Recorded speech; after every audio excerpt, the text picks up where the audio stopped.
Bismillahirrahmanirrahim. Assalamualaikum warahmatullahi wabarakatuh. Alhamdulillahirabbil alamin. Assalatu wassalamu ala asrofil anbiya'i wal mursalin ala sayyidina Muhammadin sallallahu alaihi wasallam wa ala alihi washabihi wa man tabi'ahu ila yaumiddin. Amma ba'du. Rabbi shrah li sadri wa yassir li amri wahlul 'uqdatam min lisani yafqahu qawli. Baik, teman-teman, hari ini kita akan membahas tentang analisis keuangan, laporan keuangan lembaga zakat, ya, untuk mengetahui bagaimana kinerja lembaga zakat tersebut. Saya share screen ya.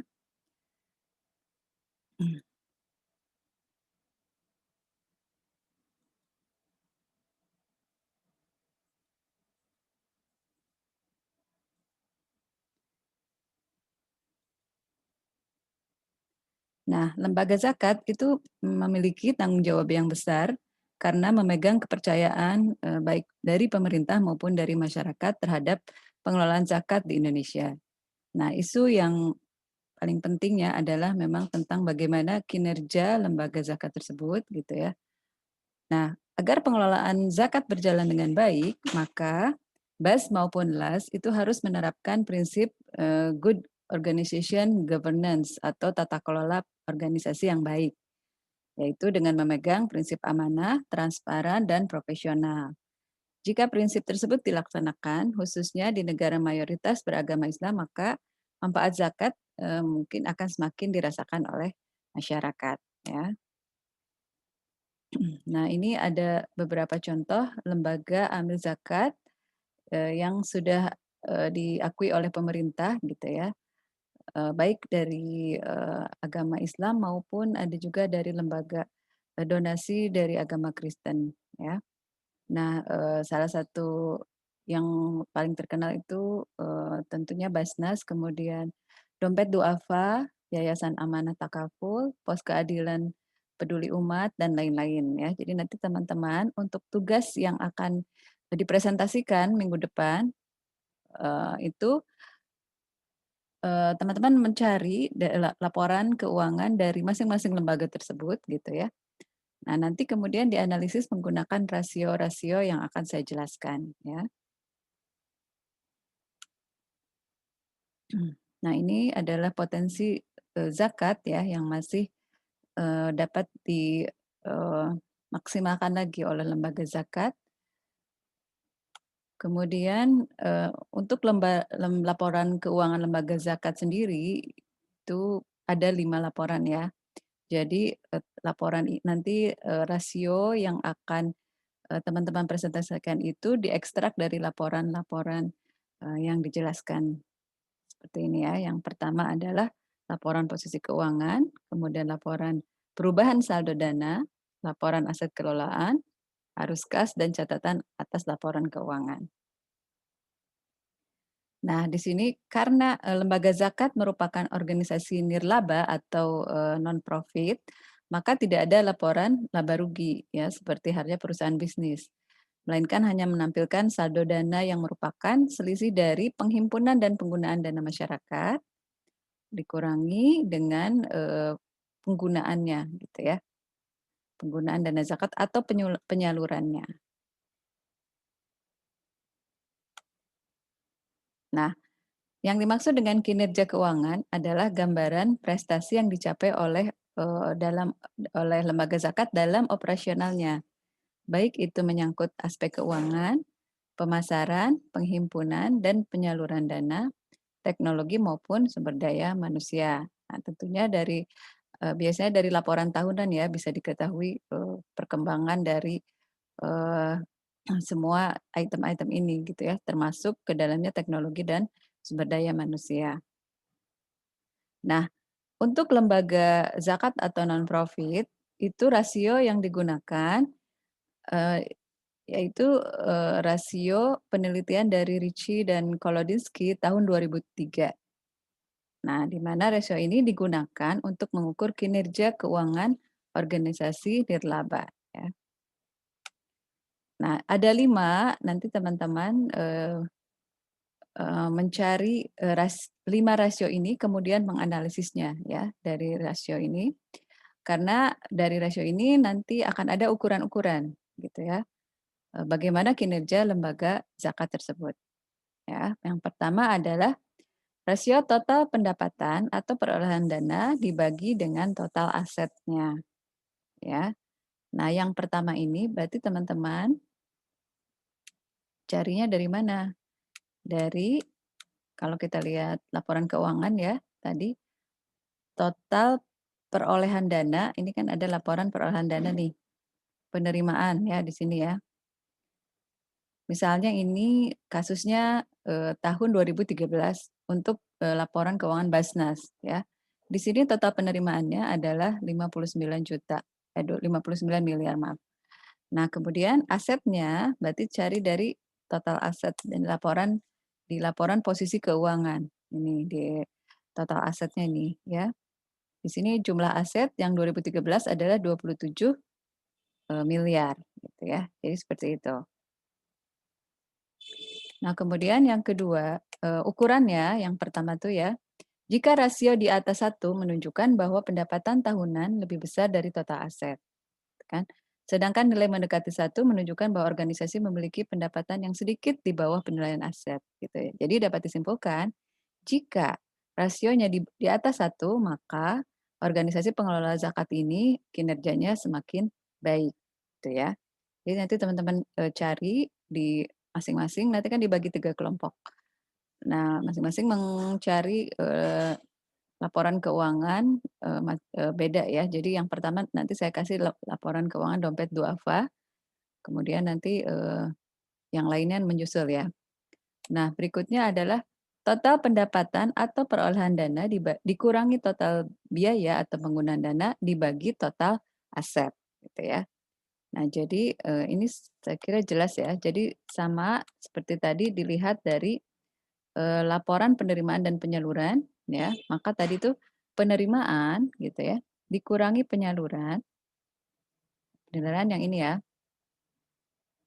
yang 59, miliar dikurangi dengan 44 miliar dibagi dengan ini total asetnya. Ini total aset ya, total aset berarti yang ini, yang jumlah aset yang ini. Oke. Lanjut, untuk yang ukuran yang nomor 2 ini, nilai yang positif menunjukkan bahwa pendapatan lebih besar dari biaya dan proporsi pendapatan yang disimpan menjadi aset pada tahun tersebut. Jadi selisihnya disimpan menjadi aset gitu ya. Jadi nilai rasio negatif terjadi jika total penggunaan dana atau pendapatan dana itu lebih rendah daripada total biayanya gitu ya. Jadi, mungkin lebih banyak mungkin dalam kasus-kasus misalnya banyaknya terjadi bencana, maka dia, perolehannya akan lebih sedikit dari penggunaannya gitu ya. Jadi ini, bisa dilihat kasus per kasus nanti analisanya. Bila dalam keadaan normal berarti kalau misalnya, apa namanya, pendapatan yang lebih besar berarti kinerjanya baik gitu ya. Tapi dalam keadaan banyak bencana berarti kalau misalnya pendapatannya itu lebih rendah dari penggunaan, maka itu, juga dipertanyakan gitu ya, harusnya dimaksimalkan gitu kan penggunaan dananya pada kondisi yang, banyak terjadi bencana. Nah, kemudian nomor 3 itu total kontribusi dibagi total pendapatan.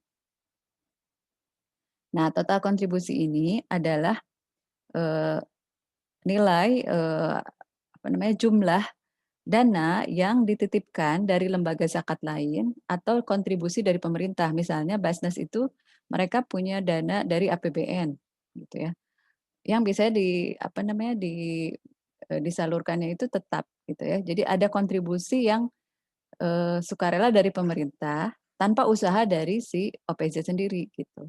Nah jadi, rasio ini ingin melihat apakah si lembaga, LAS ini bergantung sepenuhnya kepada dana sukarela atau bergantung dari dukungan publik gitu ya. Jadi total dana yang apa namanya, diperoleh dari masyarakat itu kan, apa namanya, berasal dari usaha si LAS sendiri gitu ya. Sementara yang dari kontribusi ataupun dari titipan gitu ya, itu merupakan, dana yang tanpa diusahakan gitu ya. Nah jadi di sini Cairns tahun 2008 mengatakan bahwa Jika rasionya di atas 0,5 menunjukkan bahwa pendapatan utama organisasi bergantung pada dukungan sukarela, gitu ya. Jadi tanpa usaha pun mereka sudah bisa hidup gitu ya, sudah bisa menyalurkan dana. Sementara jika nilainya di bawah 0,5 menunjukkan hal sebaliknya, yaitu bergantung pada dukungan publik atau masyarakat gitu ya. Jadi, sebetulnya kalau rasionya di bawah 0,5 justru, terlihat lebih kinerjanya lebih baik karena, dananya berasal dari dana publik ya, artinya, ada usaha dari untuk, memperoleh dana tersebut gitu ya. Jadi, jika semakin tinggi rasio ini maka dinilai kinerjanya sendiri berarti kurang baik gitu ya, karena ada dukungan yang tetap dari satu pihak. Nah, nanti teman-teman cara mencarinya ini dari ini nih, tetap dari laporan, neraca atau posisi keuangan ya. Dilihat dari liabilitasnya ya. Jadi liabilitas jangka pendek dan jangka panjang kalau ada. Nah, itu merupakan liabilitas dalam lembaga zakat itu kan merupakan titipan dari lembaga lain untuk disalurkan, gitu. Nah, jadi itu merupakan dana kontribusi dari pihak lain gitu ya. Jadi nanti teman-teman lihat dari liabilitasnya dibagi dengan, tadi ya total kontribusi itu dibagi dengan perolehan dana gitu ya, baru dihitung tuh. Nah, nanti dianalisis tuh ya. Kemudian nomor 4 total kontribusi dibagi total biaya atau penggunaan dana. Nah, ini menurut Cairns 2008, nilai rasio di atas 1 menunjukkan bahwa kontribusi melebihi biaya, gitu ya. Jadi sedangkan nilai kurang dari 1 menunjukkan bahwa biaya lebih besar dari kontribusi, gitu ya. Nah, sehingga dapat disimpulkan bahwa jika rasionya di atas 1, maka OPZ ini mengandalkan dana kontribusi untuk menopang biaya program maupun operasional dan sebaliknya. Nah, nanti teman-teman analisis ya. Cara mencarinya total kontribusi sama seperti tadi tuh di sisi liabilities, kemudian dibagi dengan biaya ya atau penggunaan dana di sini nih. Yang ini penggunaan dana, penyaluran dana. Jadi ini tadi yang total kontribusi itu dananya misalnya, sorry ini liabilities-nya 70 di tahun 2013 ya kita lihat, ini 70 juta gitu ya. Nah maka, dibagi dengan nilai penyalurannya ini, dibagi dengan penyaluran Desember 2013. Nah jadi dibagi dengan 5 miliar ya, dibagi 5 miliar. Nah nanti presentasinya baru di hasil rasionya tersebut baru dianalisis. Selanjutnya nomor 5 adalah total pendapatan atau perolehan dana dibagi dengan total biaya penghimpunan dana. Nah, untuk total pendapatan dan perolehan dana, nilai rasio di atas 1 menunjukkan bahwa total pendapatan lebih besar dari biaya penghimpunan dana gitu ya. Jadi, dilihat efisiensi dari biaya penghimpunan dananya ya. Jadi, di sini yang disebut dengan biaya penghimpunan dana adalah biaya sosialisasi zakat. Biaya, seperti kalau di industri itu adalah biaya iklan atau biaya promosi gitu ya. Semakin tinggi rasio ini semakin baik, artinya biaya penghimpunan dana yang dikeluarkan semestinya mampu memberi feedback yang baik gitu ya, lebih dari satu tentunya daripada, perolehan dananya gitu. Nah ini cara mencarinya, teman-teman nanti cari di total perolehan dana, di laporan yang ini ya, yang ini penerimaan nih. Penerimaan, misalnya ini penerimaan Desember berarti ini ya, 4 miliar dibagi dengan biaya. Nah, kalau di Basnas ini enggak terlihat ininya, eee, tapi di laporan dompet duafa Republika itu ada ya. Jadi di sini nih ada biaya sosialisasi Ziswaf. Nah, maka ini yang dicarinya ya, yang dipakai. Misalnya di tahun 2013 20 juta biayanya gitu ya. Maka, tadi total penerimaan dana dibagi dengan total biaya penghimpunan dana.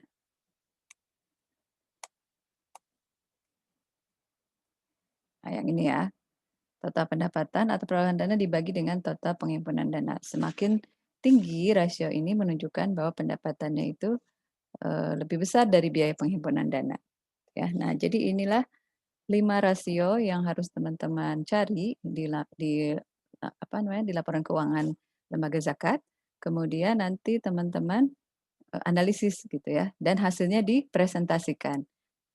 Kelompok satu mulai tanggal 7 Januari setelah libur nanti ya. Oke, mungkin itu saja. Nanti saya juga akan melampirkan, report contoh reportnya nih ya, contoh perhitungannya seperti ini. Untuk Basnas, jadi teman-teman nih di apa tuh namanya, dikumpulkan dulu ya, dikumpulkan dulu apa yang dicari. Misalnya pertama total aset, kemudian yang kedua total pendapatan atau total revenue, kemudian total kontribusi, kemudian total biaya penghimpunan dana, dan total penggunaan dana. Ini nanti yang apa namanya, dicari ya. Total biaya penghimpunan dana tadi itu dana sosialisasi. Sementara penggunaan dana ini ada di laporan, perolehan dan penggunaan dana. Yang lainnya ada di laporan posisi keuangan atau neraca, ya. Nah, kemudian setelah dikumpulkan ya di dalam tabel ini tadi, nah teman-teman dapat periodenya 2 periode saja. Jadi kalau ini kan ada 10 periode. Nah, ini lalu dirata-ratakan kan yang ini nilainya, nah baru dianalisis. Kalau teman-teman dapat 2 periode maka cari hanya 2 periode saja cukup lalu dirata-ratakan ya.